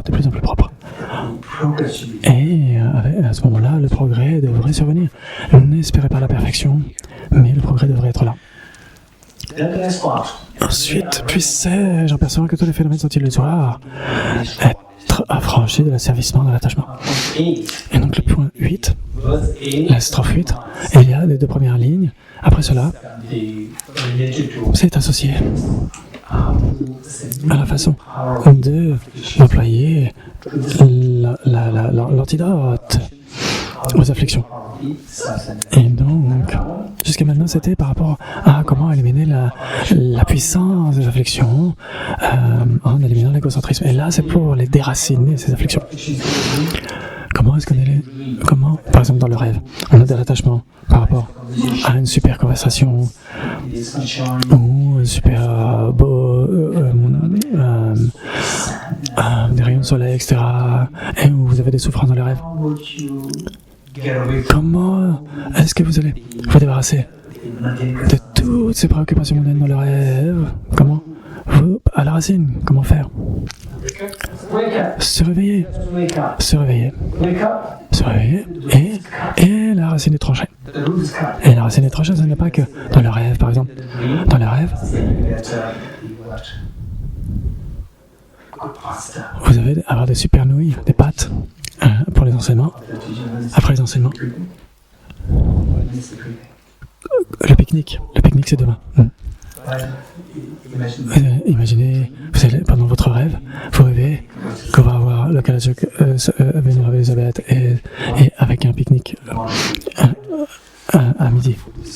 La nourriture est super, il fait bon, on est à côté du lac, à côté de Guru Padmasambhava, et tout le monde est super cool, et tout le monde est souriant. C'est merveilleux. N'est-ce pas? Et soudainement, il pleut comme une douche écossaise, il fait si froid, et donc c'est immense, c'est cette pluie froide, et donc on s'était pas préparé avec des tentes, il n'y avait pas la possibilité de mettre des toiles de tente, et donc il pleut, et vous devez tous courir, fuir dans vos chambres, et vous ressentez encore la chaleur malgré dans vos chambres. Si ça arrive dans le rêve, Vénérable Elisabeth, elle arrive, et je suis tellement désolé. On devait avoir le pique-nique, mais le temps n'est pas bon. Et vous dites, ne t'inquiète pas, ça va, tout va bien. Et là, vous essayez d'éliminer l'aspect déplaisant. Et comment se débarrasser de ce malheur complètement? Se réveiller. Réveillez-vous. Sortez de cette sensation déplaisante totalement. Et donc dans le rêve, on peut encore traiter avec la puissance des afflictions. On ne peut pas les déraciner. La façon de les déraciner, c'est de se réveiller. Et donc les deux dernières lignes nous disent comment éliminer la racine de toutes les souffrances. Puissais-je percevoir que tous les phénomènes sont illusoires, que tout est comme un rêve, tout est comme une illusion. Et quand vous réalisez que tout est comme une illusion, quand vous réalisez que le rêve est le rêve, quand vous réalisez que le rêve, quand vous rêvez, est-ce que vous réalisez que le rêve est le rêve en général? Dans le rêve, quand vous le réalisez, quand c'est en dehors du rêve ou dans le rêve, quand vous réveillez, vous savez que c'est un rêve. Puissais-je percevoir que tous les phénomènes sont illusoires? Savoir que l'illusion est une illusion, savoir que le rêve est un rêve. Et on doit le faire en se réveillant. On se réveille et on voit que tout est comme une illusion. Qu'est-ce que l'illusion? L'illusion, c'est quelque chose qui vient purement de votre esprit et pas de côté de l'objet. Il n'y a rien qui soit intrinsèquement réel, tout cela vient de l'esprit subjectif. Et donc, ce n'est que l'illusion est projetée par votre esprit. Et tous les phénomènes qui existent sur l'univers, ils viennent de la projection de notre esprit. Et puis, c'est découvrir que tout est comme une illusion qui est projetée par mon esprit. Et quand on réalise que le rêve vient de l'esprit, c'est quand on se réveille. Et donc, que tous les phénomènes sont illusoires, sont comme une illusion. Et donc, à ce moment-là, notre conception qui fait que les choses existent du côté de l'objet, ça se stoppe. On n'est plus du tout attaché à quoi que ce soit. Et on est totalement délivré de l'asservissement. On a tranché à la racine nos chaînes qui nous lient au samsara. C'est la liberté pour moi-même et pour les autres, en particulier tous les êtres, mes chères mères. Avec cela, nous voyons que toutes les strophes jusqu'au deux premiers versets de la strophe 8, c'est pour comment affaiblir les afflictions, et ensuite les deux derniers, c'est pour les éliminer à la racine. Et donc ensuite j'ai rajouté cette strophe de la Matsukaba qui est dans les dédicaces. Cette strophe qui était rajoutée, elle est dans les dédicaces. Et donc c'est la prière de dédicace. Pas les additionnels, mais juste les prières de dédicace, la deuxième strophe. Et non, parce que parfois on peut être démoralisé, se dire « Oh là là, je suis catastrophique, etc. Je dois donner la victoire aux autres, je dois accepter la défaite, etc. » Et donc souvent on a une mauvaise idée, on peut avoir une mauvaise interprétation de ces 8 versets. Et donc c'est pour ressentir que ce n'est pas la connotation, c'est pour se séparer de l'ego, et pour séparer l'ego et la confiance en soi. Et donc cette strophe aussi, c'est là. C'est le premier verset de la dédicace de la prière de l'Amrim, de la Matsukaba. Et donc, c'est là où l'ego peut être éliminé et on doit booster notre confiance en soi. Et donc, par les deux accumulations de mérite et de sagesse, et donc la sagesse sur la vacuité et l'accumulation de mérite, la méthode, bodhicitta et la compassion, etc. Par les deux accumulations aussi vastes que l'espace que j'ai amassé du fait de m'être efforcé d'effectuer ces pratiques pendant longtemps, puissais-je devenir victorieux, Bouddha, qui a cette confiance en soi, une immense confiance en soi, puissais-je être le victorieux Bouddha qui guide tout ça dans l'esprit de sagesse et aveuglé par l'ignorance. Et donc, quand vous regardez dans le monde autour, vous voyez que oui, en effet, ce que la Matsukaba a mentionné, oui, c'est très vrai. Il y en a beaucoup de gens qui n'ont même pas entendu ce qu'est bodhicitta, n'ont même pas entendu le mot vacuité d'existence intrinsèque. Non, rien, n'ont même pas entendu cela. Et donc, si on n'a jamais entendu, comment est-ce qu'on peut espérer qu'ils réalisent la vacuité? Si on ne réalise pas la vacuité, vous voyez l'opposé. L'opposé, vous voyez les choses à l'opposé. Vous voyez que les choses existent du côté de l'objet, comme étant intrinsèquement réelles. Et c'est l'ignorance. Puissais devenir victorieux Bouddha qui quitte tout ça dans l'esprit de sagesse et aveuglé par l'ignorance. Ok, super. On a fini. Et comme Acharya Vakesala a fait la demande, je vais donner la transmission en tibétain. Est-ce que quelqu'un peut aller chercher Magali? Magali? Oui, merci. Est-ce que... Oui. Oui. it's like a few minutes. Quelle là? I think about 1 minute. Peut-être c'est une minute. Quelle là? We are calling Magali. She wanted to have Yes, Tibetan as well. Sure. Evelyn? Yeah, Magali is coming, yeah, to receive the Tibetan as well. Evelyn? Magali and Evelyn, oui.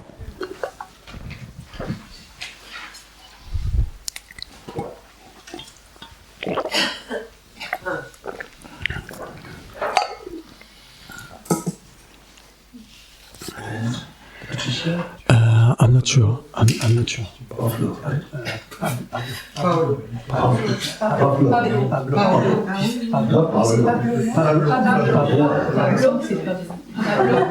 Yeah, Pablo, yeah.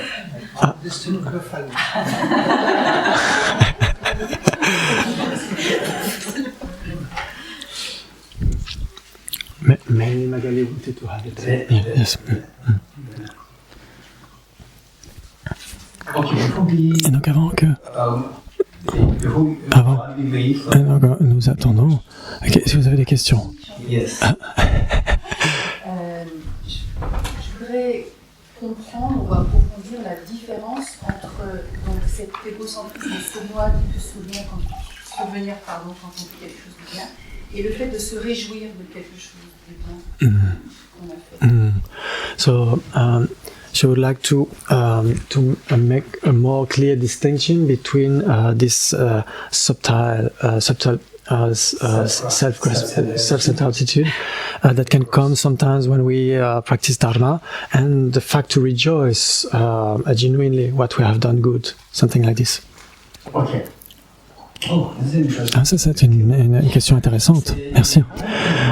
Comment est-ce qu'on peut faire la démarcation entre l'égocentrisme et, d'un autre côté, quand on s'encourage de se réjouir dans nos vertus? Est-ce que c'est l'égocentrisme subtil? Est-ce que c'est l'attitude égocentrique? Et ça, on doit s'en débarrasser. Mais se réjouir dans nos vertus doit être encouragé. Ça, c'est un bon point. Est-ce que quelqu'un peut donner une réponse pour m'aider? La question est comment on doit décourager tout type, tout degré d'égocentrisme subtil ou grossier. Mais d'un autre côté, on encourage les gens à se réjouir dans nos vertus. Dans les vertus, par exemple, se réjouir des vertus, est-ce que c'est comme l'égocentrisme, une forme subtile? Comment est-ce qu'on peut démarquer les deux? Le fait de décourager l'égocentrisme et encourager la réjouissance.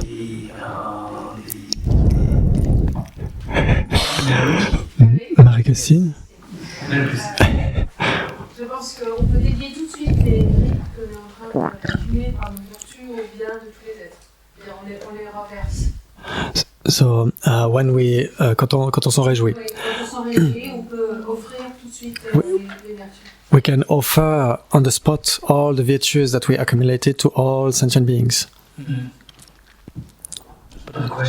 Mais la question est, quand on se réjouit de nos vertus, les données, ça c'est autre chose, c'est un autre état d'esprit. Mais quand on se réjouit dans nos propres vertus, ce n'est pas l'égocentrisme, c'est la question. Quand tu te réjouis, tu dédies le bienfait de la réjouissance. C'est ça qu'elle disait immédiatement. Quand tu te réjouis des bienfaits de la réjouissance? Tu dédies les bienfaits de la Oui, c'est ça, réjouissance. je me réjouis pour Tu te pas réjouis. que ça soit l'égocentrisme. Ok, Pour la différence, oui, c'est que je ne les garde pas comme un trésor pour moi, ok, je les engage. ok, Réjouis. oui, ok. So, À ce moment-là, okay. So, I got wrong, sorry. So, when you rejoice, then you dedicate this rejoicing to all the sentient beings. True for yourself. When we rejoice, yes. Then you offer this to So the question is, there are two sides. Donc il y a deux aspects. Donc ce qu'a dit Marie-Christine, Magali est là. Dedicating this to others. There are two. Ah, So dedicating to others is fine, but rejoicing is ah ok. subtle self. Merci. This is the question. C'est la question. Okay. Patrick? If it's improve self-confidence, it's rejoicing. If it improve Donc si ça permet de développer la confiance en soi, c'est se réjouir, mais si ça développe l'ego, et comment est-ce que tu le sais?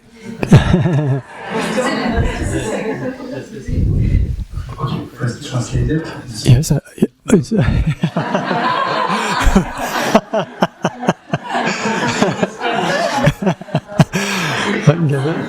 Magali and Evelyn has been for shopping. anyway, they are away. Yeah. Magali, don't worry. I will read the same thing in Tibetan later also. Oh, very good, thank you. Thank you so much. Et donc j'avais traduit en fait pendant que Patrick parlait. Et donc Patrick disait, ok, quand ça permet de développer la confiance en soi, et au contraire, quand ce n'est pas, on essaie de ne pas se réjouir avec l'ego. Ok. Et comment est-ce qu'on le sait, a demandé Gala. Maybe it's related to the fact that when you Peut-être que c'est relié au fait que quand on se réjouit, the knowledge of emptiness, la sagesse de la vacuité, independent existing qu'on n'existe pas de manière indépendante, good action, you rejoice about et quand on se réjouit d'une bonne action qui est vertueuse, mais qui n'est pas associée au jeu. Ok, donc comment est-ce que tu le sais que ce n'est pas relié au jeu? Well, we can feel it in the heart. On peut le ressentir dans le cœur. The heart. On peut le ressentir dans le cœur The action and quand l'action, you et que ce n'est pas, on peut le ressentir. C'est beaucoup plus vaste, c'est beaucoup plus libre, beaucoup plus. Quand c'est relié à soi, c'est beaucoup plus. Je ne sais pas comment le dire. Puissais-je obtenir l'état de Bouddha? C'est vous, c'est relié à toi. Puissais-je? Où est le problème avec toi?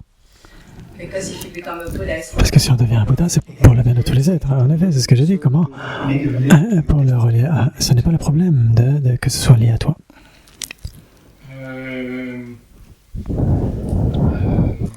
Perhaps Peut-être. we can On peut not relate the merits only ne pas on me, relier les mérites from vis-à-vis de moi comme étant séparés my environment, de mon environnement. in my understanding of ego. Parce que dans ma compréhension de l'ego c'est moi en tant que séparé. We can rejoice. So Thomas, are you not separate? Thomas, tu n'es pas séparé des autres?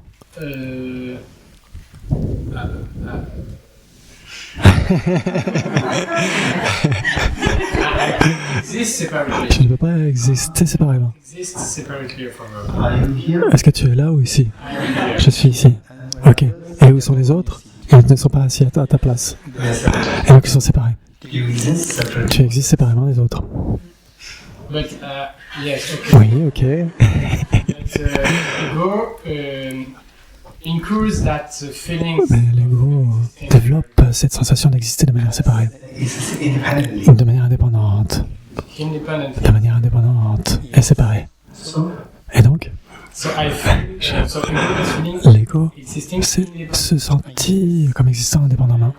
So when I Et merci, donc quand je me réjouis des mérites, feel je dois ressentir que ces mérites independent ne sont pas from indépendants the person who de la personne give me qui the situation, who give me the opportunity. permet la situation et l'opportunité d'obtenir ses mérites.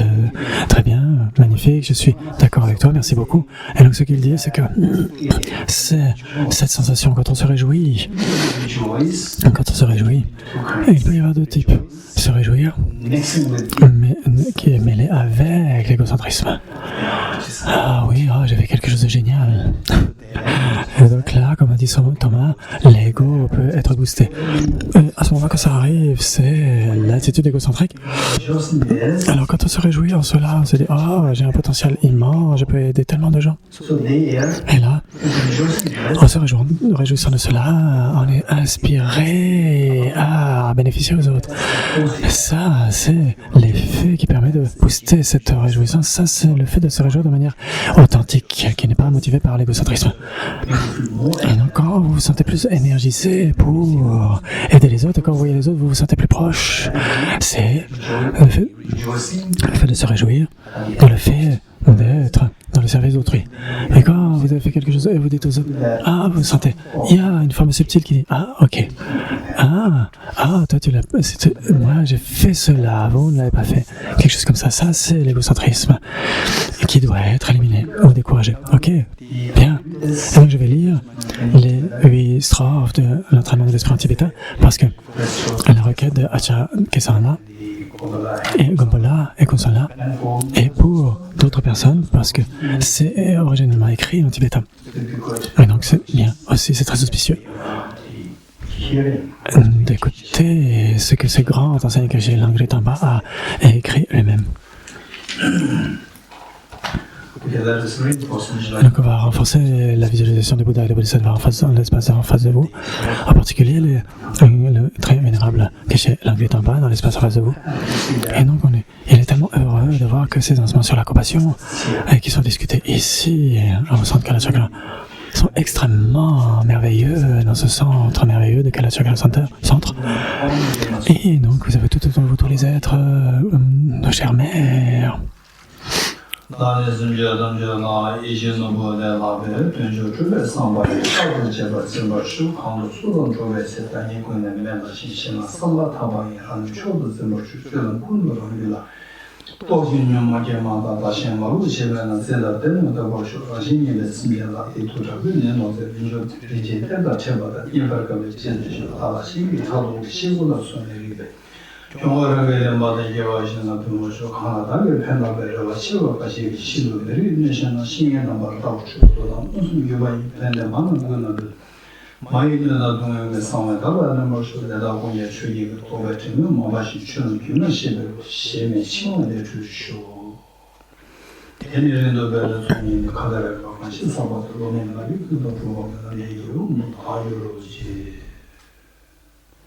Ripoche Magyoba Nanki Gijikeva Nyava Meba Yagone Gondo Perasho. Ripoche Magyoba Nanki Gijikeva Meba Yagone Gondo Perasho. Ada O Gate Gate Paragate Samgate Bodhi Swadhyata Om Gate Gate Paragate Parasamgate Bodhi Swadhyata Om Gate Gate Paragate Parasamgate Bodhi Swaha